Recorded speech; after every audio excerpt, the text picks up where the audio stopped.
మన బాడీలో ఏమేమి పార్ట్స్ ఉంటాయి మీకు తెలుసు కదా? Eyes, ears, tongue, hands, legs. Okay, లోపల internal parts and external parts కూడా మీకు ఐడియా ఉంది కదా? External parts. సో ఒకసారి అవన్నీ అంటే ఈ పార్ట్స్ అన్ని మన బాడీ పార్ట్స్ అన్ని ఒకదానికొకటి గొడవ పడుతూ ఉన్నాయంట. అది ఎలాగో చూద్దాము. ఒకసారి అంట ఈ బాడీలో పార్ట్స్ అన్ని లైక్ ఒక వార్ లాగా చేసుకున్నాయంట, యుద్ధం లాగా. అంటే ఎలా అంటే ఇప్పుడు ఈ కన్ను, ముక్కు, నాలుక, దంతాలు, టీత్, చేతులు, కాళ్ళు, వీటన్నిటిలో ఎవరు గొప్ప, నేను గొప్ప, నేను గొప్ప, నేను గొప్ప అని చెప్పి అవన్నీ గొడవ పడుతూ ఉన్నాయంట ఒకసారి. అది ఎలా అంటే ఫస్ట్ ఏమో కన్ను చెప్పిందంట, అందరికన్నా నేనే చాలా ఇంపార్టెంట్. ఎందుకంటే నేను ఇప్పుడు సపోజ్ ఫుడ్ తినాలనుకో, ముందు ఫస్ట్ ఆ ఫుడ్ నేనే చూసి ఐడెంటిఫై చేస్తాను, ఏం తినాలని ఐడెంటిఫికేషన్ నేనే చేస్తాను కాబట్టి కళ్ళతోటి. సో అందరికన్నా నేనే అందరికన్నా ఇంపార్టెంట్. ఎందుకంటే ఆహారం మనందరికీ బలం ఇస్తుంది కాబట్టి మనకి ఎనర్జీ ఇస్తుంది ఫుడ్. సో ఆ ఫుడ్ నేనే ఫస్ట్ ఐడెంటిఫై చేసి చూస్తాను కాబట్టి ఏం తినాలని నేనే అన్నిటికన్నా గొప్ప అని కన్ను చెప్తుందంట.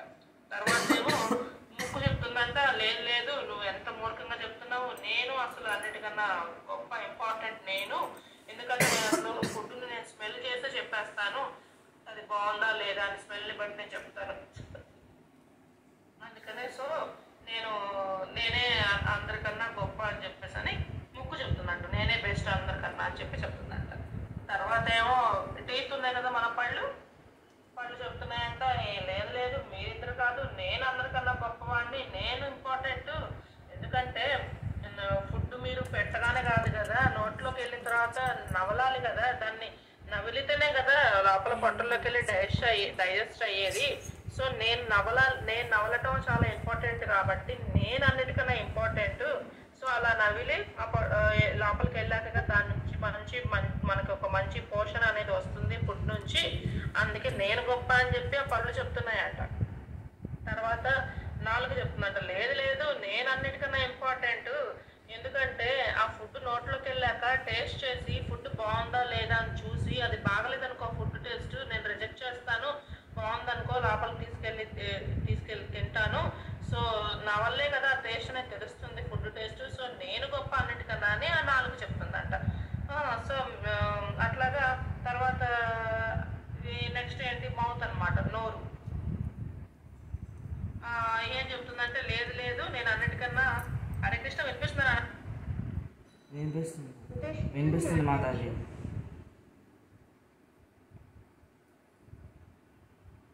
సో అయిపోయింది, నాలుగు అయిపోయింది కదా. నాలుగు అయిపోయిన తర్వాత హ్యాండ్స్ అనమాట.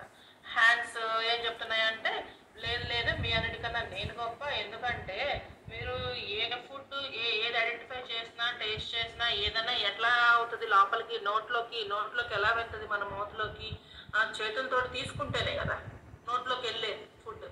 సో చేతులతో తీసుకొని నేను ఫుడ్ లోపలికి నోట్లోకి నేను పంపిస్తాను కాబట్టి నేను అన్నిటికన్నా గొప్ప అని చెప్పేసి అని చేతులు చెప్తున్నాయంట. తర్వాత కాళ్ళు లెగ్స్ ఏం చెప్తున్నాయి, లేదు మీ అందరికన్నా నేను గొప్ప. ఎందుకంటే అసలు ఫుడ్ ఎక్కడ ఉంటుందో ఆ చోటుకి వెళ్ళాలంటే కాళ్ళతోనే కదా నడిచేది. ఫుడ్ ఇప్పుడు డైనింగ్ హాల్లో ఉందనుకో, మన కాళ్ళతో నడుస్తూనే కదా డైనింగ్ హాల్లోకి వెళ్ళేది. సో అట్లాగా ఫుడ్ దగ్గరికి వెళ్ళాల్సింది నా కాళ్ళ సహాయంతో కాబట్టి నేను నడిస్తేనే కదా అక్కడికి వెళ్ళేది. మీ అందరికన్నా నేను గొప్ప అని చెప్పేసి అని కాళ్ళు లెగ్స్ చెప్తున్నాయి అనమాట. సో ఇట్లాగా అందరూ ఒకరికొకరు నేను గొప్ప అని చెప్పేసి అని, నేను ముఖ్యము, నేను ఇంపార్టెంట్, నేనే ది బెస్ట్ అని చెప్పి అలా పార్ట్స్ అన్ని ఎవరికి వాళ్ళు నేనే గొప్ప అని చెప్పేసి అని వాదన చేసుకుంటూ ఉన్నాయంట. సో తర్వాత ఏంటంటే వాళ్ళు హలో పనులు చేస్తాము. ఈ కడుపు అసలు ఏ పని చేసింది, ఒకే చోట ఉండింది, కదలదు, ఏ పని చేయదు. మనందరం కష్టపడి ఏదో పని చేస్తాము, ఏదో పని చేసి ఫుడ్ లోపలికి పంపిస్తాము. ఆ కడుపు ఏం చేసింది, ఉన్న చోటే కూర్చొని ఉండిద్ది, ఏమి పని చేయదు. కానీ ఫుడ్ తీసుకొని దాని నుంచి రిజల్ట్ మటుకు అది అనుభవించింది హాయిగా. అసలు ఈ కడుపు అనేది అసలు ఇంపార్టెంటే కాదు అని చెప్పేసి అని అవి అనుకుంటాయి అనమాట. ఈ కడుపు ఏంటంటే ఒక పనికిరాని లేజీ ఫెలో, అదొక బద్ధకం, దానికి అసలు ఏ పని చెయ్యదు. మనందరం అసలు ఇప్పుడు అందరం మనం స్ట్రైక్ చేద్దాము, స్ట్రైక్ చేసేసి చేయొద్దు, అప్పుడు తెలిసి వచ్చింది అని చెప్పేసి అవన్నీ ఆ బాడీ పార్ట్స్ అన్నీ కూడా స్ట్రైక్ చేసినాయి అంట. స్ట్రైక్ చేయటం అంటే ఆ ఫుడ్ అనేది తీసుకోకుండా స్ట్రైక్ చేసినాయి అంట. సో ఇప్పుడు దానివల్ల ఏం చేస్తున్నాయి అంటే అసలు ఈ ఐస్, ఈ ఆహారం ఎక్కడుందని వెతకటం మానేసిందంట. కళ్ళు, ముక్కు ఏం చేసింది, అసలు వాసన చూడటమే మానేసేసిందంట. చేతులేమో అసలు ఫుడ్ తీసుకొని తింటా, అసలు చేతితో ఫుడ్ తీసుకోవటం కానీ ఏం చేయట్లేదంట. నాలుక, టంగ్ టేస్ట్ చేయట్లేదంట. టీత్, పళ్ళేంటి అసలు నవలట్లేదు, ఏమీ చేయట్లేదు అనమాట. సో అందరూ కూడా కడుపుకి గుణపాఠం చెప్పాలి, ఇది లేజీగా ఉందని చెప్పేసి అలా ఏమి చేయకుండా ఖాళీగా ఉండి దీనికి గుణపాఠం చెప్తామని చెప్పి అని చేస్తున్నారు అనమాట. సో ఇంకా కడుపు అసలు ఏమీ అనలేదంట, సైలెంట్గా ఉందంట. స్టమక్ ఏమీ చేసేది ఏమీ లేక తను పేషెంట్గా అలా అదే పేషెన్సీ తోటి తను ఎదురు చూస్తూ ఉందన్నమాట. ఎదురు చూస్తూ ఉంటే తర్వాత కొద్దిసేపటికి ఏమైపోయింది, ఐస్ చాలా వీక్ అయిపోయినాయి అంట. కళ్ళు బలహీనంగా అయిపోయిందంట. చూడటానికి కూడా విజన్ కూడా చాలా ఇబ్బందికరంగా ఉందంట ఆ వీక్నెస్ మీద. సో ముక్కు కూడా వాసన చూడటానికి, వాసన కూడా స్మెల్ సరిగ్గా చేయలేకపోతుందంట, ముక్కు వీక్ అయిపోయి. అది కూడా చేతులు కాళ్ళు కూడా షివరింగ్ వస్తున్నాయంట, అంటే వణికిపోతున్నాయంట. నాలుకకేమో అసలు టేస్ట్ చేసే ఎనర్జీయే లేదంట నాలుగుకి. దంతాలు కూడా చాలా డల్ అయిపోయాయంట, నవలేకపోతున్నాయంట. అన్ని పార్ట్స్ కూడా చాలా వీక్, బలహీనంగా అయిపోయాయి అన్నమాట. అయిపోయాయి. అప్పుడు అందరూ మళ్ళీ ఒక మీటింగ్ లాగా పెట్టుకున్నారట, ఒక ఎమర్జెన్సీ మీటింగ్ లాగా పెట్టుకొని అప్పుడు వాళ్ళు అనుకుంటున్నారట, మనం అందరము ఇంతకుముందు ఎట్లయితే మనం పని చేస్తామో ఇప్పుడు మళ్ళీ మనం అదే పని చేయాలి. ఎందుకంటే మనం కడుపుకి ఆహారం అందించినప్పుడే అది దాన్ని ఆహారం మొత్తం డైజెస్ట్ చేసి మనందరికీ మళ్ళీ ఎనర్జీని పాస్ చేస్తుంది, అన్ని పార్ట్స్కి, ఐస్కి కానీ, నోస్కి కానీ, టీత్కి కానీ, హ్యాండ్స్కి, లెగ్స్కి. సో అన్నీ అది డైజెస్ట్ చేసి మనకే ఎనర్జీని పంపిస్తుంది రిటర్న్లో. సో కడుపుని మనం అందరం కూడా సంతోషంగా ఉంచితే మనందరికీ శక్తి వస్తుంది, శక్తి మనకి సప్లై అవుతుంది, ఎనర్జీ సప్లై అవుతుంది. సో మనం ఆ కడుపు పని తను ఏం చేస్తుందో మనం అసలు చూడలేకపోయాము, తనే మనందరికీ ఆనందాన్ని ఇస్తుంది, ఎనర్జీని ఇస్తుంది అని చెప్పేసి అని అవి అందరూ కూడా అనుకున్నాయి అనమాట. అనుకోని అందరూ యాక్సెప్ట్ చేసి వెంటనే మళ్ళీ అన్ని పార్ట్స్ కలిసి పనిచేయడం ప్రారంభించాయంట. సో పనిచేయడం ప్రారంభించాయంటే ఫుడ్ తీసుకొని తింటాం అనమాట. సో ఇప్పుడు ఇంకా ఫుడ్ తీసుకున్న తర్వాత ఇంకా అన్ని పార్ట్స్ ఏమైనా మళ్ళీ ఇన్నాళ్ళదాకా వీక్ ఉన్నాయని చెప్పాను కదా, ఇప్పుడు అన్నీ కూడా హెల్తీగా, ఆరోగ్యంగా, బాగా స్ట్రెంత్ వచ్చేసిందంట, చాలా ఎనర్జెటిక్గా ఉన్నాయంట ఇప్పుడు. సో ఇప్పుడు మన శరీర భాగాల్లో అన్ని కూడా అన్ని పార్ట్స్ కలిసి పనిచేసి కడుపుకి పంపిస్తేనే కదా అది రిటర్న్లో ఎనర్జీ ఇచ్చింది అన్ని పార్ట్స్కి. అవునా? హరే కృష్ణ, ఎవరు నన్ను మాట్లాడుతున్నారు? హరే కృష్ణ, హరే కృష్ణ, వినిపిస్తున్నా నా వాయిస్? ఎవరు మాట్లాడుతున్నారు? డిస్టర్బెన్స్ వస్తుంది. వినిపిస్తున్నా నా వాయిస్? వినిపిస్తుంది మాతాజీ. ఓకే నాన్న. సో ఇట్లా మన అన్ని పార్ట్స్, అన్ని బాడీ పార్ట్స్ కలిపి అలా పనిచేసి కడుపుకి ఎలా అయితే ఆహారం ఇస్తే ఆ కడుపు మళ్ళీ డైజెస్ట్ చేసి మన అన్ని పార్ట్స్కి ఇన్ రిటర్న్లో ఎలా ఎనర్జీని పాస్ చేస్తే మనం హెల్తీగా ఉంటామో, అలాగే ఈ స్టోరీలో ఏం చెప్తున్నారంటే మనం అందరం కూడా భగవంతుడి యొక్క పిల్లలమే, భగవంతుడి యొక్క పార్ట్స్ అంట మన అందరం. ఓకే, భగవంతుడి యొక్క భాగాలు, పార్ట్స్ అని చెప్తున్నారు. సో శరీరంలో మన బాడీ పార్ట్స్ అన్నీ కూడా ఎవరికి సేవ చేస్తున్నాయి? కడుపుకి సేవ చేస్తున్నాయి, అంతే కదా. ఫుడ్ తీసుకొని స్టమక్లోకి పంపిస్తున్నాయి, అంటే స్టమక్కి వాళ్ళు సర్వీస్ చేస్తున్నట్టే బాడీ పార్ట్స్ అన్ని. అవునా? మాతాజీ. సో ఇన్ రిటర్న్లో మనకి కడుపు మన స్టమక్ ఎనర్జీ ఇస్తుంది. అట్లాగే మనం కూడా అందరం భగవంతుని పిల్లలు కాబట్టి సో మనం కూడా భగవంతుడికి సేవ చేయాలంట. మనందరం కూడా భగవంతుడికి సేవ చేయాలి, పూజ చేయాలి. దానివల్ల మనందరం సంతోషంగా ఉంటామంట. సో భగవంతుడిని మనం ఆయన సేవ చేసి ఆయన్ని ప్లీజ్ చేసినప్పుడు మన ఎన్వైరన్మెంట్, మన ప్రకృతి కూడా చాలా బాగుంటుందంట. ఏ ఇబ్బందులు లేకుండా మనకి సకాలంలో వర్షాలు పడటము, పంటలు పండటము, ధాన్యాలు మనకి ఫుడ్ అది రావటము. సో అదంతా కూడా అంతా చాలా కరెక్ట్గా జరుగుతూ ఉంటుందంట, మనకి ఏ ఇబ్బందులు లేకుండా. మనం భగవంతుడి సేవ చేస్తే భగవంతుడు కూడా అన్ని మనకి చక్కగా సమకూరుస్తారంట. మనం మన నియమాలన్నీ కానీ మనం భగవంతుని నియమాలను ఉల్లంఘించడం అంటే మనం పాటించకపోతే, మనం అవన్నీ ఉల్లంఘించి పాటించకుండా మన ఇష్టం వచ్చినట్టు చేసి ఆయనకి సేవ చేయకుండా భగవంతుని ఆరాధించకుండా నేనే గొప్ప అనుకుంటూ ఉన్నాము అనుకో, నేనే గొప్ప, నేనే కదా ఇవన్నీ చేసేది, నేనే కదా పొలం పండించేది, అట్లా అట్లా మనం భగవంతుని గొప్పతనం తెలుసుకోకుండా మనమే గొప్ప అనుకుంటున్నాం అనుకో. సో అప్పుడు ఏంటంటే ప్రపంచంలో కరువులు, వరదలు, క్రిమినల్స్, నేరాలు, ఘోరాలు, సో ఈ సమస్యలన్నింటి ప్రపంచం అంతా నిండిపోతుందంట. సో ఈ విధంగా మనం భగవంతుణ్ణి సంతోషపెట్టినప్పుడు, ఆ నియమాలన్నీ అనుసరించినప్పుడు అప్పుడు మనందరం కూడా ఎంతో ఆనందంగా ఉంటాము అని చెప్పి చెప్తున్నారు ఈ స్టోరీలో. ఓకేనా? ఓకే మాతాజీ. ఓకేనా? దగ్గర ఒక టూల్ కిట్ ఉంటుంది. అందులో ఏంటి, హ్యామర్, సుత్తి, నెయిల్స్, స్క్రూస్, సీసా అంటే అది కట్ చేసేది, వుడ్ కట్ చేసేది. నెక్స్ట్ శాండ్ పేపర్ అంటేనేమో అది స్మూత్ చేయడానికి, ఏదైనా వస్తువు తయారు చేశాక చెక్కతోటి చైర్ కానీ తయారు చేశాక దాన్ని స్మూత్ చేయడానికి, ఇట్లా రకరకాల వస్తువులన్నీ టూల్ కిట్లో ఉంటాయి కదా కార్పెంటర్ దగ్గర, అవునా? నెక్స్ట్ రూలర్ అంటేనేమో కరెక్ట్గా కొలతలు వేసుకొని కట్ చేయడానికి, ఇవన్నీ ఉంటాయి కదా టూల్ కిట్స్. ఎప్పుడైనా చూసారా కార్పెంటర్ దగ్గర? సో ఇప్పుడు ఈ టూల్ కిట్లో ఈ టూల్స్ అన్నీ కూడా ఒకదాని మీద ఒకటి కంప్లైంట్ చేసుకుంటున్నాయంట. అది ఎలా చేసుకుంటాయో స్టోరీలో చూద్దాం. వడ్రంగి దుకాణం అంటే కార్పెంటర్ షాప్లో ఒక ఇంట్రెస్టింగ్ డిస్కషన్ జరిగిందంట. ఈ టూల్ కిట్లో ఉన్న టూల్స్ అన్నీ కూడా ఒకదాని మీద ఒకటి కంప్లైంట్ చేసుకుంటూ ఉన్నాయంట. అది ఎలాగంటే, ఫస్ట్ రూలర్ అంటే తెలుసు కదా, ఫస్ట్ వాళ్ళు ఏం చేస్తారు, ఒక చక్కెర తీసుకొని రూలర్ తోటి మార్క్ చేసుకుంటారు. చిన్న చిన్న మార్క్స్ పెట్టుకొని ఆ రూలర్ సహాయంతో ఎక్కడెక్కడ కట్ చేయాలి, కటింగ్స్ అని చెప్పి మార్క్స్ చేసుకుంటారు కదా, అది రూలర్ సహాయంతో చేస్తారు అనమాట. సో ఆ రూలర్ చెప్తుందంట, అసలు ఈ సుత్తి అంటే తెలుసా, హ్యామర్.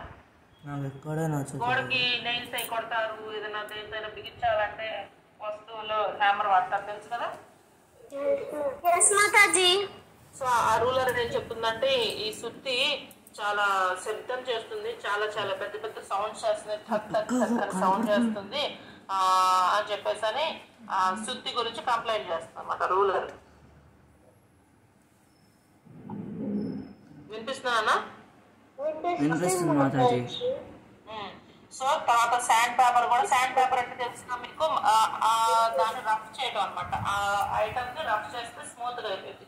సో తర్వాత ఏమో ఆ శాండ్ పేపర్ కూడా చెప్తుంది, నేను ఈ శబ్దాన్ని తట్టుకోలేకపోతున్నాను, నాకు చాలా తలనొప్పిగా ఉంది, ఈ సుత్తి చాలా విసుగు పుట్టిస్తుంది, చాలా నిర్లక్ష్యంగా ఉంటుంది అని చెప్పేసి అని తను కూడా చెప్తుంది అనమాట. తర్వాత స్క్రూ డ్రైవర్ కూడా చెప్తుంది, అవును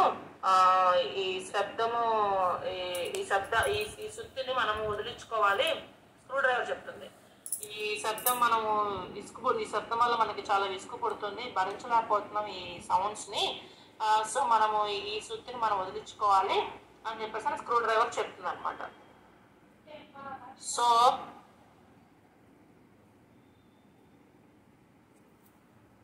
చెప్తుంది అనమాట, దీన్ని వదిలించుకున్నాం అని చెప్పేసి. తర్వాత ఈ సుత్తి అంటే ఇంక అన్ని మౌనంగా తను సైలెంట్ గా పాపం అన్ని వింటుందంట. అందరు దాని మీద కంప్లైంట్ చేస్తున్నారు కదా, సౌండ్ చేస్తుంది, వదిలించుకోవాలి, ఇసుకు పుట్టిస్తుంది అని చెప్పేసి అందరు కంప్లైంట్ చేస్తున్నారు కదా, అవన్నీ పాపం మౌనంగా హ్యామర్ అనేది వింటూ ఉందంట. సో తను ఏం చెప్తుందంటే, ఈ రూలర్ కూడా ఏం చేస్తుంది, ఆ రూలర్ ఊరికి కొలుస్తుంది, కొలతలు వేస్తూ ఉంటుంది, అంతే కదా, ఎప్పుడు చూసినా అంతా కొలతలు ఒక్కటిగా తను చేసింది, ఇంకేం చేస్తుంది అని చెప్పేసి అని ఆ సుత్తి అనుకుంటుందంట.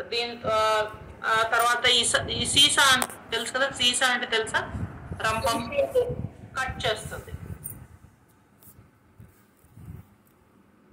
తెలుసు కదా నాన్న, సీసా అంటే తెలుసా? తెలుసు మాతాజీ. ఆ సీసా ఏం చేస్తుంది, ఇట్లా తను కార్పెంటర్ ముందుకు వెనక్కి అంటూ ఉంటే కట్ అవుతుంది. ఫస్ట్ అసలు కదలదు కదా, గట్టిగా ఉంటుంది ఫస్ట్, తర్వాత అన్ని అప్పుడు కట్ అవుతుంది. ఇది కూడా ఏమంత కష్టపడితే పెద్ద కష్టపడదు, చాలా ఇలా ముందుకి వెనక్కి అంటే కానీ ఎప్పటికో కట్ అవుతుంది అని చెప్పేసి అలా ఒకరి మీద ఒకరు అలా కంప్లైంట్ చేసుకుంటూ ఉందన్నమాట. సో అలా కంప్లైంట్ చేసుకుంటే అవన్నీ బాధపడుతున్నాయి అనమాట. ఇదేంటి అందరు నా ఒకరి మీద ఒకరు కంప్లైంట్ చేసుకుంటూ ఉన్నాయి. ఆ స్క్రూ డ్రైవర్ కూడా అలాగే అనుకుంటుంది అనమాట. ఈ రూలర్ కూడా ఏం చేస్తున్నాడు, ఉట్టి కొలుతులే కదా, ఈ రూలర్ కూడా ఏం అక్కర్లేదు అదేదని చెప్పేసి అని అనుకుంటున్నాయి అనమాట. సో అప్పుడు స్క్రూ డ్రైవర్కి చాలా చికాకు వచ్చిందనమాట. ఈ కంప్లైంట్స్ ఏంటి అని చెప్పేసి ఒకరి మీద ఒక కంప్లైంట్స్ అని చాలా చిరాకు వచ్చిందనమాట. సో అసలు వెళ్ళిపోదాము, ఎవరు ఏమి గొప్ప ఏం కాదు అని చెప్పేసి ఇక్కడి నుంచి వెళ్ళిపోదాము అని చెప్పేసి తను అలా అనుకుంటుంది అనమాట. సో తర్వాత ఈ శాండ్ పేపర్ ఉంది కదా, ఈ శాండ్ పేపర్ కూడా తను ఏదైనా ఆ చెక్కని స్మూత్ చేయాలంటే తను కూడా చాలా శబ్దం చేస్తూ ఉంది. సో ఈ శాండ్ పేపర్ అవసరం కూడా పెద్దగా ఏం లేదు, అసలు ఈ శాండ్ పేపర్ పని కూడా మనకి అవసరం లేదు అని చెప్పేసి అని అనుకుంటూ ఉన్నాయి. తర్వాత ఈ సీసా ఏంటి షార్ప్గా ఉంటుంది కట్ చేసేది, ఇది కూడా చాలా షార్ప్గా ఉంటుంది, అసలు అది కూడా అవసరం లేదు అని చెప్పేసి అట్లా అనుకుంటున్నాయి. సో అలాగా టూల్స్ అన్ని ఒకరి మీద ఒకరు నువ్వు ఇట్లా ఉన్నావు నువ్వు అవసరం లేదు అలా అనుకుంటూ ఉన్నాయి అనమాట. అనుకుంటూ ఉన్నప్పుడు ఒకరోజు అనుకుంటూ ఉంటే కార్పెంటర్ వస్తాడు అనమాట. కార్పెంటర్ వస్తుంటే తను చాలా హ్యాపీ మూడ్లో ఉన్నాడు. తను అనుకున్నాడు ఈరోజు నేను ఒక కుర్చీ చేయాలి, ఒక అందమైన కుర్చీ చేయాలి అని చెప్పేసి అని ఆ టూల్ కిట్లో ఉన్న టూల్స్ అన్ని తీసుకొని అన్నిటిని ఉపయోగించి చాలాసేపటి తర్వాత కష్టపడి అన్ని చేసి ఒక మంచి కుర్చీని తయారు చేశాడు. అది ఎంత అందంగా ఉందంటే అది రాజ్మహల్ ప్యాలెస్లో ఉపయోగించే కుర్చీలాగా తయారైందంట, అంత అందంగా ఉందంట.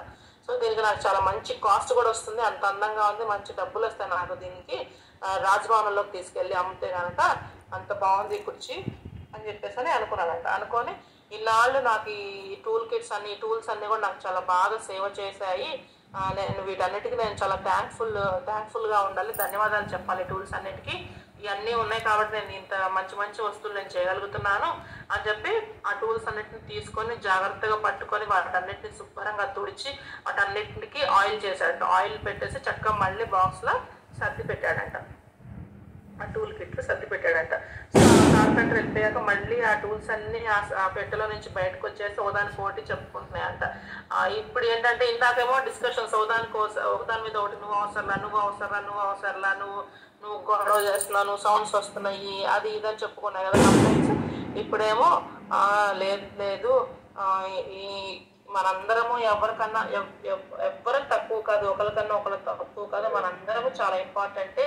నేను ఈ రూలర్ కూడా చెప్తున్నాను, నేను అందరికీ క్షమాపణలు చెప్తున్నాను, ఎందుకంటే మనందరము కలిసి పనిచేయటం వల్లే ఒక మంచి కుర్చీ తయారైంది. సో నేను వెంటనే అందరికీ క్షమాపణ చెప్తున్నానని చెప్పి రూలర్ చెప్పాడంట. సో చెక్క ముక్కలు తను సీసా కట్ చేయటం వల్ల చెక్క ముక్కలు ముక్కలు కట్ అవ్వటము, శాండ్ పేపర్ అది వస్తువు అంతా స్మూత్ అవ్వటము, తర్వాత స్క్రూ డ్రైవర్స్ వల్ల ఏమవుతుంది మనకి కట్ అయ్యాక ముక్కలు జాయింట్ చేయాలంటే ఆ స్క్రూ డ్రైవర్ సహాయంతోనే కదా అవన్నీ జాయింట్ అయ్యి ఫిట్ అప్ అవుతాయి, అవునా కదా? సో అన్ని కరెక్ట్గా ఫిట్ అయిపోయి ఒక మంచి షేప్ తయారవుతుంది ఆ స్క్రూస్ బిగించడం వల్ల. రూలర్ వల్ల చక్కగా మనకి మంచి కరెక్ట్గా దాన్ని ఒక అలైన్మెంట్లో ఉంటుంది, ఎక్కడెక్కడ కరెక్ట్గా కట్ చేయాలనేది మార్క్స్ పెట్టుకోవచ్చు, అవును కదా? సో ఇవన్నీ కూడా అందరం కలిసికట్టుగా పనిచేస్తేనే ఇంత మంచి వస్తువు తయారైంది. సో మనందరము ఇంపార్టెంటే, ఎవరం తక్కువ కాదు. సో అందరం మనం సంతోషంగా కలిసి పని చేయాలి, ఎప్పుడు కూడా మనం ఇలా వాదన చేసుకోకూడదు అని చెప్పేసి అని అనుకున్నాయంట. సో అట్లాగా సంవత్సరాలు గడిచే కొద్దీ చక్కగా ఆ టూల్స్ సహాయంతో ఆ కార్పెంటర్ ఇంకా చాలా మంచి వస్తువులు తయారు చేసి చాలా ఒక ఫేమస్ కార్పెంటర్ అయ్యాడంట.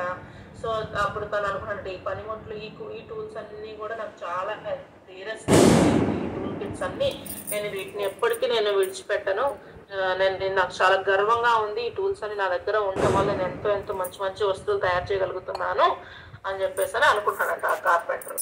సో అలాగే మనం కూడా ఎవరు ఇతను పనికిరాని వాడు, ఇతని పనికి అసలు పనికిరాదు, తిను వేస్ట్, దానివల్ల ఏం అవసరం ఉండదు, అలా మనము ఎవరిని కూడా అలాగా తక్కువగా అనుకోకూడదంట మన లైఫ్లో. అవును మాతాజీ.